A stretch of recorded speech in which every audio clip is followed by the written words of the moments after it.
അറസ്റ്റിലാകുന്ന മന്ത്രിമാർക്ക് 30 ദിവസത്തിന് ശേഷം പദവി നഷ്ടമാകുന്ന ഭരണഘടനാ ഭേദഗതി ബിൽ JPCക്ക് വിട്ടു. ലോക്സഭാ സ്പീക്കർ നിർദ്ദേശിക്കുന്ന 21 എംപിമാരും രാജ്യസഭാ ഡെപ്യൂട്ടി ചെയർമാൻ നിർദ്ദേശിക്കുന്ന 10 എംപിമാരും അടങ്ങുന്ന കമ്മിറ്റിക്കാണ് വിട്ടത്. പ്രതിപക്ഷത്തിന്റെ ശക്തമായ പ്രതിഷേധങ്ങൾക്കിടെയാണ് ബിൽ ലോക്സഭയിൽ അവതരിപ്പിച്ചത്.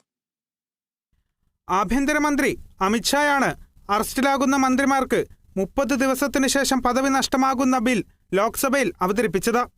പ്രതിഷേധവുമായി നടുത്തളത്തിലിറങ്ങിയ തൃണമൂൽ എംപിമാർ അമിത്ഷാക്ക് നേരെ ബില്ല് കീറിയെറിഞ്ഞു. കയ്യാങ്കളി വരെയെത്തിയ പ്രതിഷേധം കേന്ദ്ര നിയമമന്ത്രി കിരൺ റിജിജുവിന്റെ നേതൃത്വത്തിൽ തടയുകയായിരുന്നു. ഒടുവിൽ ബില്ല് ചർച്ചയ്ക്കായി JPCക്ക് വിടാൻ തയ്യാറാണെന്ന് അമിത്ഷാ പറഞ്ഞെങ്കിലും പ്രതിഷേധം കടുപ്പിക്കുകയാണ് പ്രതിപക്ഷം ചെയ്തത്. തെരഞ്ഞെടുക്കപ്പെട്ട സർക്കാരുകളെ അസ്ഥിരപ്പെടുത്താനുള്ള നീക്കമാണ് ബില്ലെന്ന് AIMIM പ്രസിഡന്റും MPയുമായ അസദുദ്ദീൻ ഒവൈസി പറഞ്ഞു. Sir, this violates principle of separation of powers. Due process undermines the right of the people to elect a government. This bill would empower the unelected executive and bureaucracy to play the role of legislature. Sir, it undermines representative parliament democracy. This amendment would leave the minister and CM at the mercy of executive agencies. The severity of the amendment is not only in the fact that one loses their position if they are arrested, but even if they are detained. Detention and administrative action doesn't require offense to be made. I oppose the introduction of all these 3 bills. This is nothing but creating a Gestapo to ensure that our democracy does not survive. And may I tell the Honorable Home Minister, despite his promise on BNS 152, bill അംഗങ്ങൾക്ക് നൽകിയില്ലെന്നും എന്തിനാണ് ഇത്ര തിടുക്കമെന്നും NK Premachandran MP ചോദിച്ചു. അമിത്ഷാ മുമ്പ് കേസിൽ പെട്ടിട്ടുണ്ടെന്നും രാജിവെക്കാൻ തയ്യാറാകുമോ എന്നും KC Venugopal MPയും ചോദിച്ചു.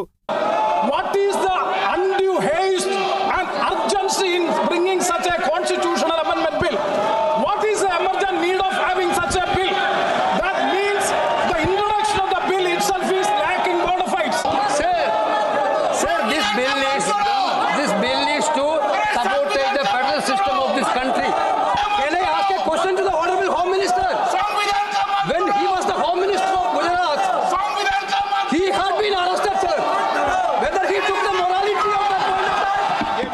പ്രതിഷേധം കനത്തതിനെ തുടർന്ന് സഭയിൽ 50-ലധികം മാർഷൽമാരെ നിയമിച്ചു. ഇരുപക്ഷവും സ്പീക്കർക്ക് പരാതി നൽകി.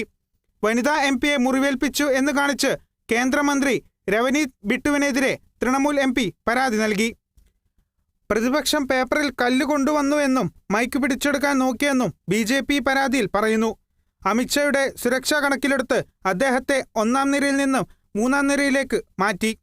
കുറ്റകൃത്യത്തിൽ ഏർപ്പെടുന്ന മന്ത്രിമാർക്ക് 5 വർഷമോ അതിൽ കൂടുതലോ ശിക്ഷ ലഭിക്കാവുന്ന കുറ്റമാണെങ്കിൽ കസ്റ്റഡിയിൽ എടുത്ത് 31 ദിവസം മുതൽ സ്ഥാനത്ത് നിന്ന് നീക്കം ചെയ്യുന്ന ബില്ലാണ് അമിത്ഷാ അവതരിപ്പിച്ചത്.